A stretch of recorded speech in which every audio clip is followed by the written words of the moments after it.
Welcome to my daily mini blog. চলো আজকের দিনটা শুরু করা যাক। সকালবেলা ঘুম থেকে উঠে বিছানাটা পরিষ্কার করে চা বানাতে চলে গেলাম।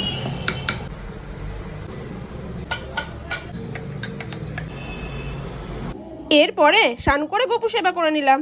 তারপরে বাবার আবদার, চলো বাজার যাব। কি কারণে জানো? আরে সামনে আমার বার্থডে আসছে, তাই বাবার ইচ্ছা হয়েছে আমার জন্য একটা শাড়ি কিনবে।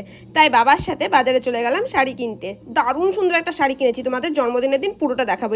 এই সেই শাড়িটা, খুব খুশি হয়ে গেছি। এই যে বড় ভিডিও কল করেছিল, বাড়ি ফিরে এসে গেছি। আর বরের সাথে বক বক করতে করতে আমি একটু সবজি কেটে নিচ্ছিলাম, রাতেবেলা সবজি সেদ্ধ করবো। আজকে আমার শাশুড়ি মা আমার মেজো মাসি শাশুড়ির বাড়ি গিয়েছিল ঘুরতে, লাঞ্চটা রেডি করে। এই যে লাঞ্চ করে নিলাম, তারপরে ঘুমিয়ে পড়েছিলাম। ঘুম থেকে উঠে কি ল্যাদ লাগছিল আজকে, কি বলবো। তারপরে উঠে সন্ধে জ্বেলে নিলাম। মাই সন্ধে জ্বালে, আজকে যেহেতু মা একটু ঘুরু ঘুরু করতে গেছে, তাই আমি সন্ধে জ্বেলে নিচ্ছিলাম। এরপরে গোপু সোনাকে ঘুম পাড়িয়ে দিলাম। তা করতে করতে দেখি আমার মাও এসে গেছিল।